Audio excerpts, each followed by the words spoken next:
All right. Go ahead. Thank you, Judge. Good afternoon, everyone. On behalf of the state, I'm going to take this opportunity. It's really our first and only opportunity to thank you all for your attention going forward. We talked a lot yesterday about how long this trial is going to go. That's certainly not lost on us, what we're taking you all away from, and we appreciate it. I want you to know we've all worked hard to organize ourselves and make sure we can go through this as quickly and efficiently as possible over these next few weeks. That being said, there is a lot to unpack in a case like this. While I go through my opening, you're going to see almost two timelines. As I prepared for this, I kept seeing almost two timelines emerging. There's certainly a factual, bare bones timeline of theft, murder, and more theft. But there's this almost overlaid timeline of all of the defendant's lies and deceit on top of that bare bones timeline. That's a little bit tricky to go through and process, but let's start it. So this is Wisconsin versus Jessy Kurczewski. Said otherwise, this is a case of murder, greed, and lies. The judge just read you the three counts.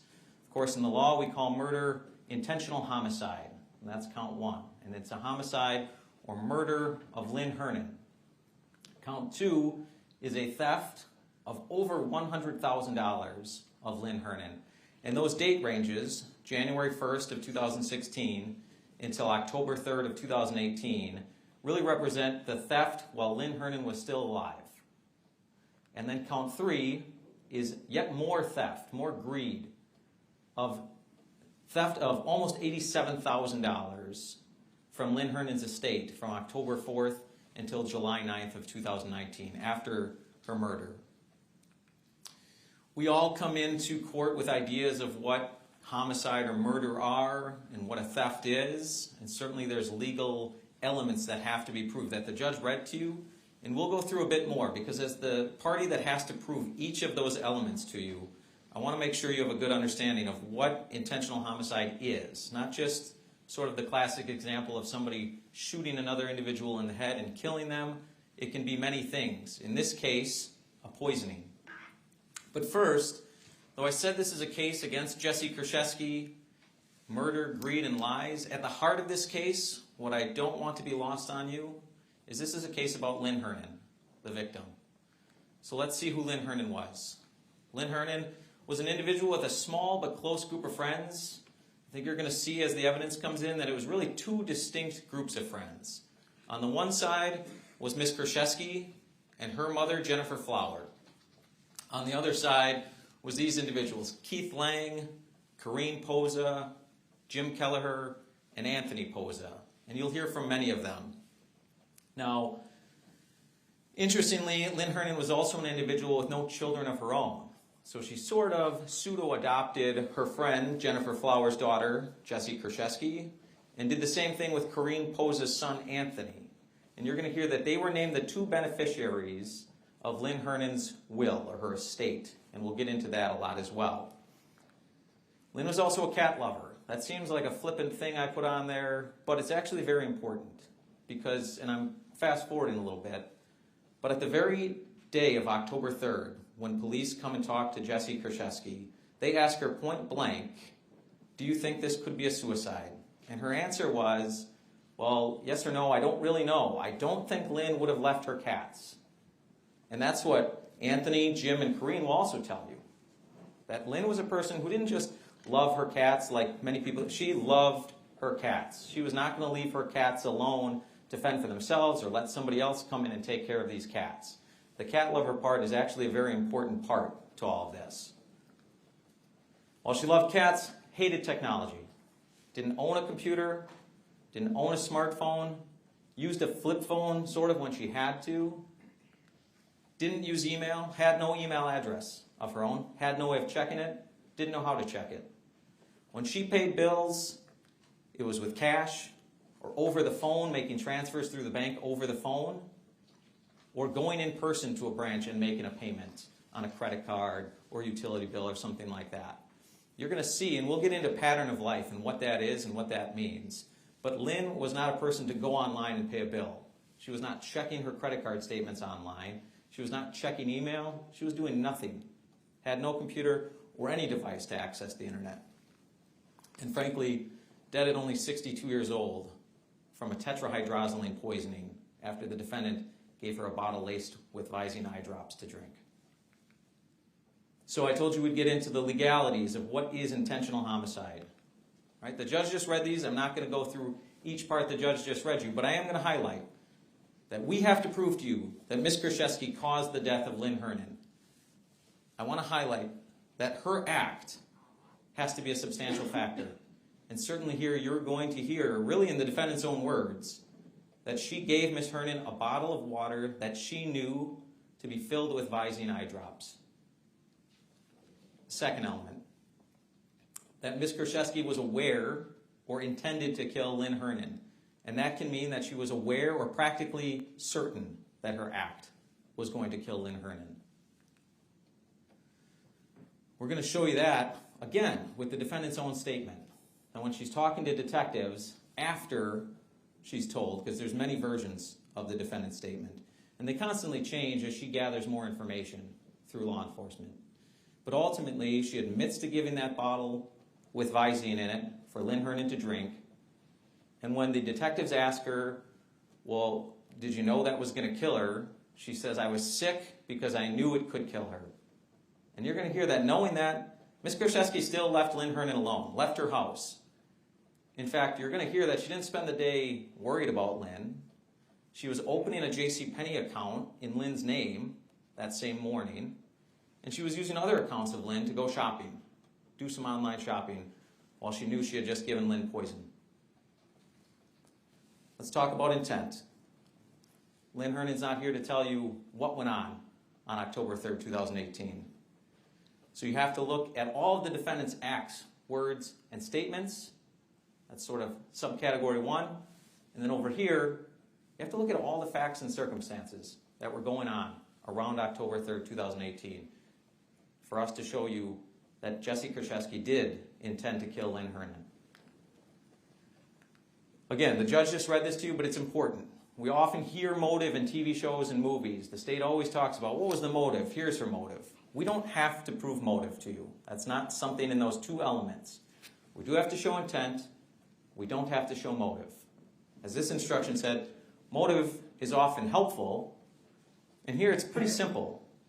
As we go through the financials fairly painstakingly, you're going to see that the access Ms. Kurczewski had to Lynn Hernon allowed her to steal every dollar almost that Lynn Hernon was worth in life.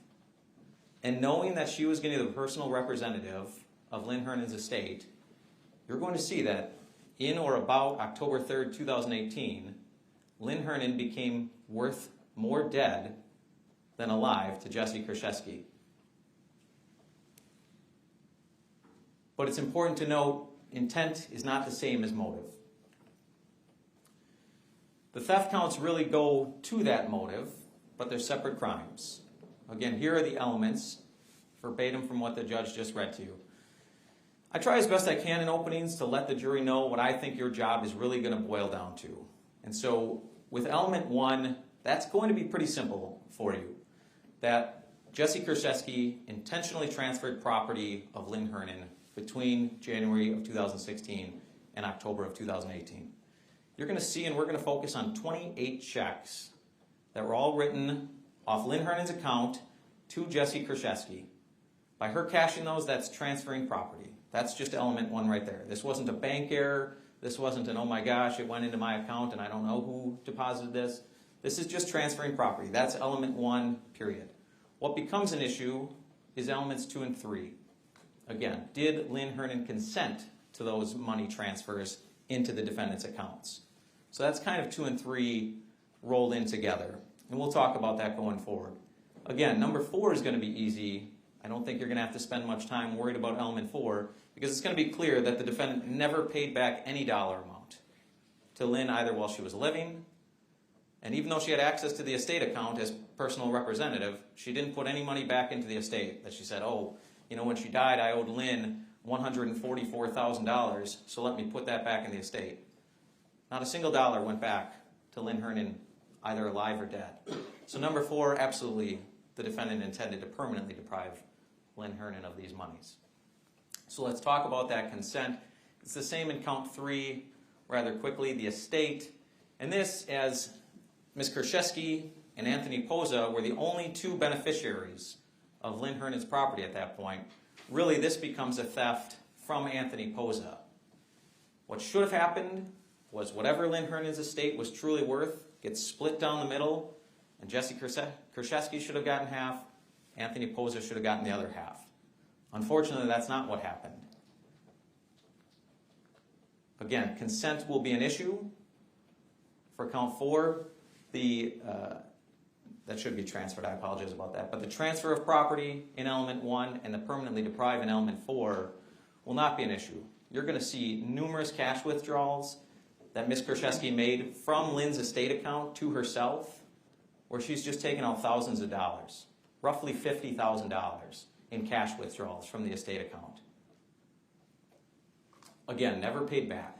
We're going to talk about an inheritance loan funding, where essentially Ms. Kurczewski made an agreement with a company that said, I'll put up $10,000 of the inheritance I'm supposed to get if you give me $18,700 right now. And she paid that back, and they refunded some of the money. She should have plugged that refund back into the estate.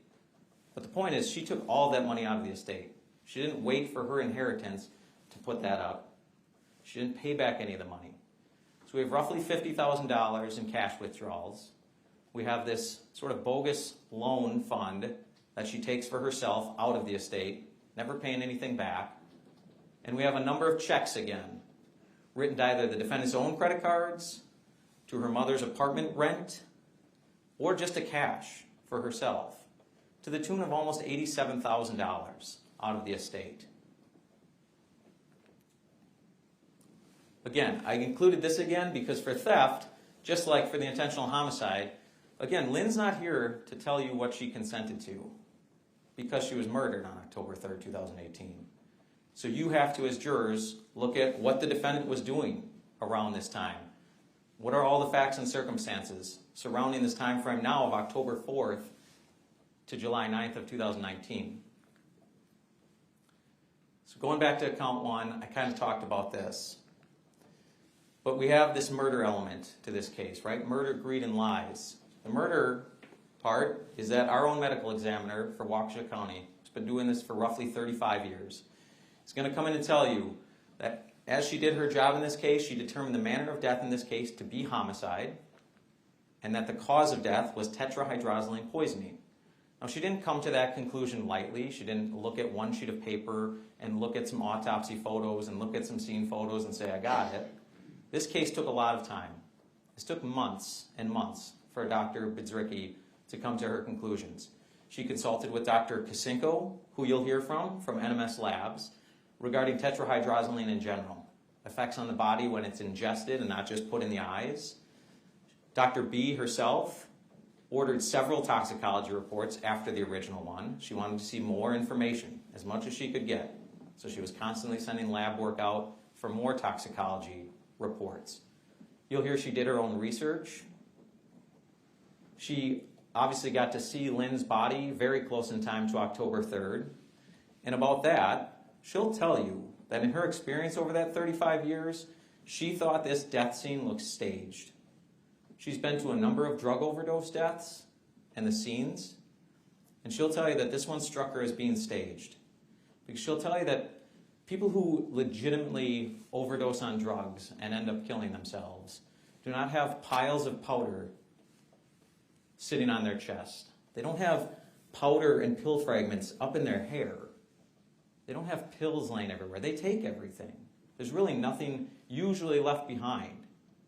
And so she'll tell you about her observations and why that stuck out to her as something being off about that initial crime scene. She'll obviously tell you about her autopsy and going through that. But by and large, my point is this was not a quick decision she made to say, oh, it's probably a homicide. Let's see how it plays out. This is diligent, thorough work Dr. Bidzricki did to reach her conclusions of homicide and cause of death being tetrahydrozoline poisoning. And she'll tell you there were other drugs or substances in Lynn's system, many pharmaceuticals, but she's still going to tell you that the overall cause of death was the tetrahydrozoline poisoning, eye drops. We know that the defendant, Ms. Kurczewski, killed Lynn Hernan again because eventually, after her story changes a number of times, she admits to detectives that she knowingly gave Lynn Hernan a bottle filled with Visine. And as you can see, Visine has tetrahydrozoline. They're not synonymous, but when we talk about tetrahydrozoline in this case, we're oftentimes talking about Visine. Again, defendant had the intent to kill Lynn Hernan. This is, again, taken directly from the jury instruction as to what intent means. And there it is again. After admitting that she gave this bottle laced with Visine to Lynn Hernan, she told detectives she knew it could very well kill Lynn. She still left, went shopping, opened other credit cards in Lynn's name while Lynn was dying of poisoning. So again, what are all the acts, words, and statements of the defendant? That kind of leads to my greed portion of this whole trial. As to count 2, there's the total figure we're going to show you, and that's for 28 checks from 2 different bank accounts of Lynn. Over $144,000 taken in about a 2 to 2.5 year span of time. What you'll also see in that time is the defendant was getting paychecks direct deposited into her account. So you'll be able to see exactly what legitimate income she was making from her job when she was unemployed and not making any legitimate income from a job. And over the same span of time, January 1st of 2016 to October 3rd, 2018, her total earnings through jobs at various dental offices was right around $49,000. Now, you're going to see that she absolutely needed to have this $144,000 because when we go through all of Ms. Kurczewski's credit cards, bank statements, spendings, you'll see that in that same time span, 2.5, almost 3 years, her earnings were $49,000, her total expenditures over $500,000. You're also going to see that on these 28 checks.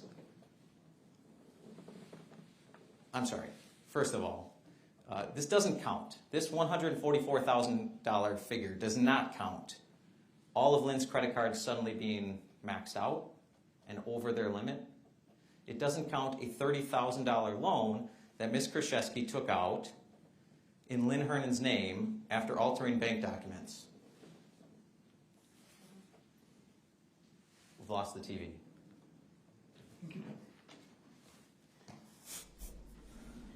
There we go. Thank you. All right. So, bottom line, by October of 2018, an account of Lynn Hernan's, which from 2014 until spring of 2016 held $250,000. Actually, there's about $500 of interest collected on that in those 2 years. By October of 2018 is down to $87.72. You're going to hear that of that significant chunk gone, Lynn Hernan made 2 rather large purchases for herself. In 2016, she bought herself a Jeep and paid for that out of this account. And she also bought herself some jewelry. You're going to hear that for much of Lynn Hernan's life, she lived paycheck to paycheck, dollar to dollar, until around 2014 when her mom died and left her $250,000 in inheritance. And so she buys herself a Jeep, and she buys herself some jewelry that she ends up paying. She puts on a credit card, but pays down off this account with her inheritance in it. Beyond that, $134,000, more than half, is all 20 checks written to Jessy Kurczewski. Of those 20 checks from that account, we'll keep going. Of those 20 checks, 19 of them have a very specific purpose written in the memo. Some say Kohn, K-O-H-N, Law Office. Some say Prosper Funding. Some say America Advance. Some say Citibank. The point is that you'll see the money leave Lynn Hernan's account, go into the defendant's account, and never do any amounts leaving Ms. Kurczewski's account go to those purposes. Deceit and greed. There's another account Ms. Hernan had that's down to $52 by October of 2018. Here we are. But that involves 10 checks written to Ms. Kurczewski for another $10,000. That represents that $144,000 figure. Okay, let's catch up here a little bit. And that's another point. Out of these 20 checks, there's a 21st check out of this account that's written to the Jeep dealership for Lynn's Jeep. Other than those 21 checks, not a single check will you see come out of Lynn Hernan's account to anybody else. This was not an account she was using. But Ms. Kurczewski had access, and Ms. Kurczewski knew that Lynn Hernan didn't have internet to easily check these things.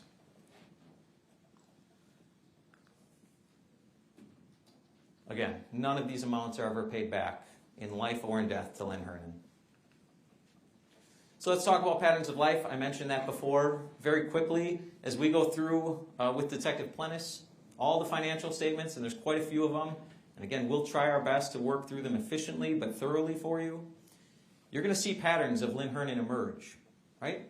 I told you that most of her friends will even tell you, and it's substantiated by her financial statements. She was often a person to use cash. Her credit cards were not used very often. But when they were generally at businesses like Pick and Save in Waukesha, Speedway gas stations in Waukesha, things of that nature. When she used her credit cards, they were paid down very quickly.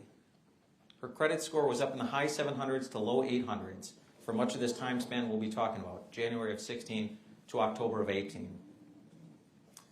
No online activity, no IP activity is on her accounts until approximately June of 2018, when Lynn's pattern of almost 2 years at that point that we can see starts to look a lot like Ms. Kurczewski's, where now all of a sudden we're seeing Lynn's credit cards being used a lot, balances not being paid down, or maybe just the bare minimum so that interest is piling up. We know that Ms. Kurczewski, as I said, she's earning $49,000 of legitimate income in this time, and she's spending well over $500,000. You're going to see that most of those purchases are ATMs, businesses in West Allis, Hales Corners, and Franklin, specific businesses that were talked to about yesterday, Scotty's Pub and Stallis Palace being two of the most prevalent, but also Potawatomi. And you also see that there's frequent online activity. And Detective Plennis will tell you why that's important for law enforcement to recognize, that when somebody's pattern of life switches to another person's pattern of life, what does that mean? What does that overlap? What does that change mean? And finally, defendant's acts, words, and statements. And this is to count 3. Taking advantage of her role as the personal representative of Lynn Hernan's estate to steal over $87,000. Again, you're going to see numerous cash withdrawals. You're going to see checks to her own credit cards, checks to cash, and that inheritance loan funding of $18,700. And that brings us to the lies. And this goes on for a number of slides, and I promise you, I pared these down for opening statements. You're going to hear a number of others as this trial goes. But this is kind of that second timeline I'm talking about that goes back now and sort of lays over the bare bones time work. But in March of 2018, Detective Plennis and I are going to show you and talk a lot about clearly altered bank documents where Ms. Kurczewski changed the name of the account holder to Lynn, changed the yearly earnings, changed any reference to spendings at Stallis Palace and Potawatomi, all to get a $30,000 loan in Lynn Hernan's name, but went in to Jessy Kurczewski's account. You're going to see that it went in on March 8th of 2018. That same day, Jessy Kurczewski adds Lynn Hernan to her bank account as a secondary user, obviously so that this loan in Lynn Hernan's name can go into that account. Furthermore, in spring of 2018, and you're going to hear, and Scott Craig is the former boyfriend of Jessy Kurczewski. He was the boyfriend of Ms. Kurczewski until July 9th of 2019 when she was arrested. He'll tell you that he knew of Lynn, knew who Lynn Hernan was. He thought it was a woman that Jessy Kurczewski helped care for, a family friend of Jessy Kurczewski, but he never met her. And in spring of 2018, Ms. Kurczewski tells her boyfriend, who she's living with, who they've been in a relationship for 3 years, she tells him that Lynn is in a coma at Freighter Hospital. That's sometime in spring of 2018, he remembers.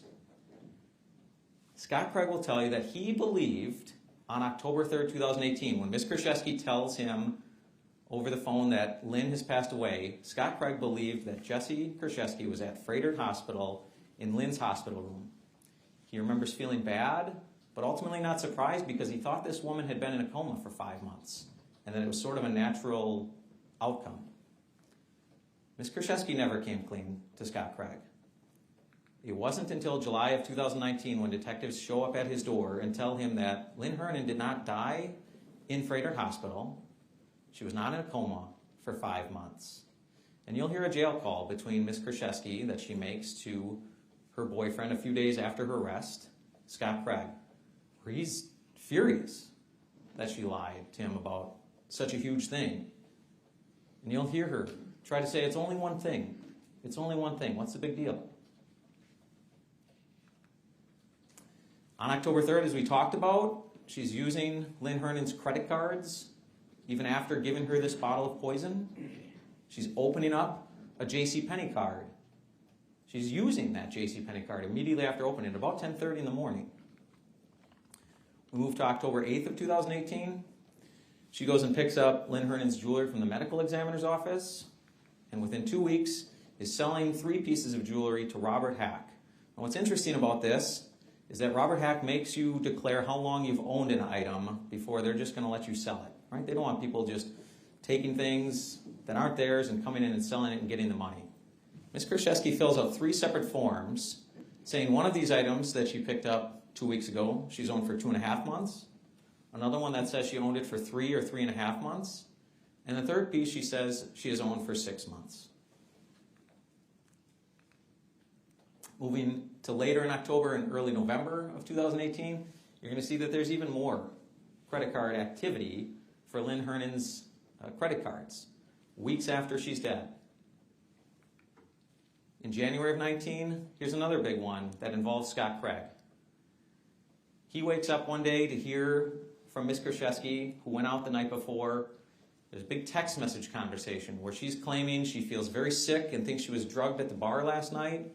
She elaborates and she goes on to say, I had to go to the hospital. This is very serious. And she says, in January of 2019, and it's important to know that Dr. Bedzricki had not yet made a determination of the cause of death to be tetrahydrozoline poisoning, and the detectives had not told Ms. Kurczewski what that cause of death was because it hadn't been made yet. And yet here she is telling her boyfriend that she's at the hospital and the doctors had her run tests and that she is found to have been poisoned by tetrahydrozoline. She doesn't say eye drops. She doesn't say Visine. She says they found tetrahydrozoline in my system. She tells her boyfriend that this is serious. This can kill you. In July, fast forward to July 9th of 2019, when detectives now tell Ms. Kurczewski that Lynn died of tetrahydrozoline poisoning, she seems shocked and then says, I didn't even know you could die from that. Months after telling her boyfriend, this is serious, you can die from this. Next, to February of June of 2019, the police will tell you all about how they go through people's phones. They went through Scott Craig's phone. They went through Jessy Kurczewski's phones. They went through some other phones, and they download them. And they're good at getting everything they can, including some deleted things. And lo and behold, on Ms. Kurczewski's phone, between February and June of 2019, they find a number of documents that she deleted from her phone. The subjects are, quote, criminal poisoning, cyanide poisoning, and household poisons. Those all show in the phone download that they were accessed. I mean, somebody opened them on her phone in July of 2018. Moving to April of 2019. Anthony Posa, who I told you earlier, was like sort of an adopted son to Lynn. He's the other beneficiary on the will. So Ms. Kurczewski has to run everything by him, and he has to sign off on things before she can close the estate. He feels like something's off. He doesn't think something's right, and he asks to see receipts. And a few weeks later, Ms. Kurczewski sends him 52 pages of receipts or invoices. Detective Plennis will talk to you at length about how he went through each one of them. Some of our witnesses will be very fast witnesses who will look at a receipt or an invoice that was given to Anthony Posa, and they will tell you this is not our company's invoice at all. This is completely made up. Detective Plennis looked into all the financials. If Ms. Kurczewski claimed to pay off a credit card of Lynn Hernon, Detective Plennis looked at it and found it to be false. Almost all of these 52 pages are completely false documents that were given to Anthony Posa by Ms. Kurczewski, conveniently about a month or less after she purchased Adobe Acrobat on one of her credit cards that we'll show you. And finally, more lies. When she talks to detectives in both March and July of 2019, her story changes a number of times, and Detective Hoppy is going to tell you all about those. But even on the scene, I told you before, her initial statement to the scene officer, who just said point blank, "You called this in, Ms. Kurczewski, you're friends with Lynn Hernan, do you think this could be a suicide?" She doesn't say, "Yes, absolutely. Lynn was suicidal for a long time, and what a tragic ending." She says, "I don't know. Yes and no. I don't think she'd leave her cats." In March of 2019, she writes an email to one of the detectives on the case and says in that email she has a hard time believing Lynn would commit suicide. Okay? Now, July of 2019, she's arrested. She's told this is a poisoning and that police now know the medical examiner has deemed this a homicide and they don't think it's a suicide. Now, Ms. Kurczewski starts claiming that Lynn was suicidal for months leading up to October of 2018. She still denies helping any way or knowing anything about Visine many times. Ultimately, then her story changes again. She says, "Okay, well, one time I put 2 drops of Visine in a glass of water for her because I just knew that she was drinking Visine. But that's it, that's all." To ultimately stating, again, that quote, she finally gave that water bottle, knowing it had, in the defendant's estimation, 6 bottles of Visine to Lynn Hernan, knowing it could kill her. And walks out of that condo unit, closes the door, and goes shopping on Lynn's dime. And then that leads into a law enforcement goose chase, I'll call it, where Detective Hoppy will tell you, I suspect with some frustration in his voice, about more lies Ms. Kurczewski told law enforcement.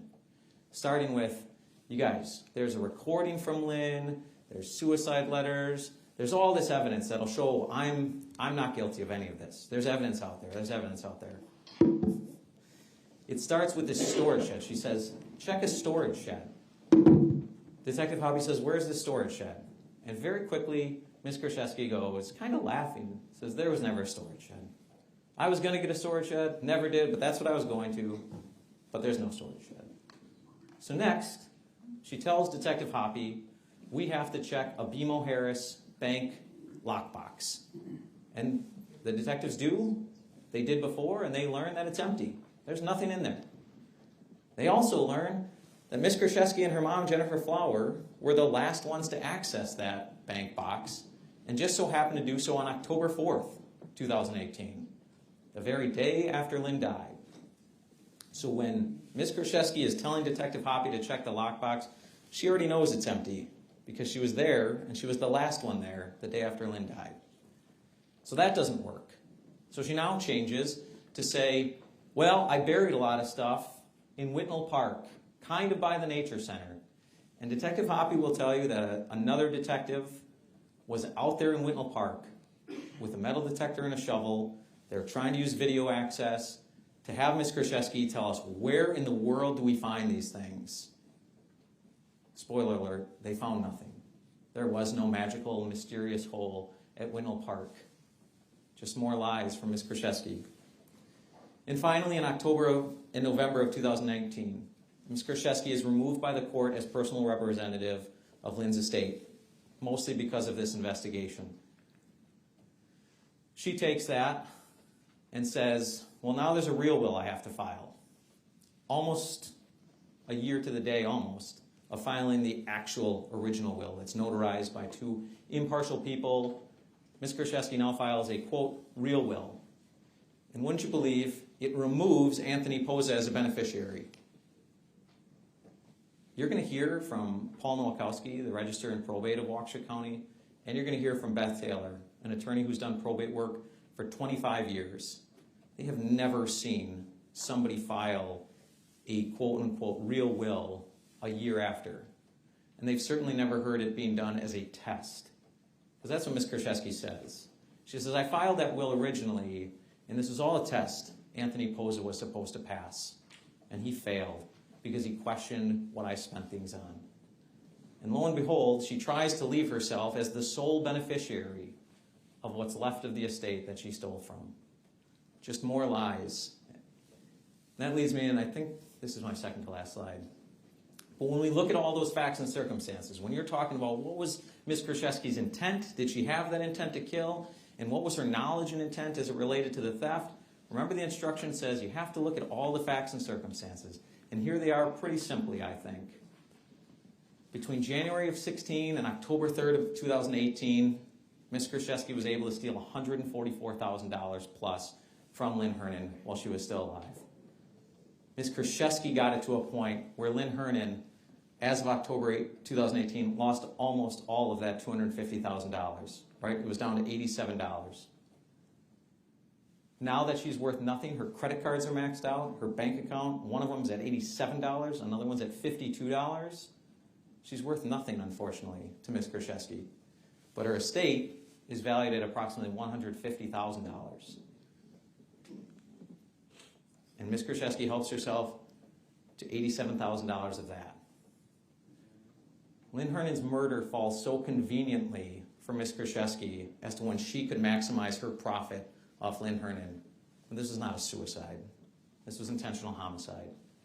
So I come back to what I told you was the heart of this case. Lynn Hernan. And justice for Lynn Hernan here is 3 guilty verdicts for Jessy Kurczewski. And that's what the state is asking you to return here. Thank you.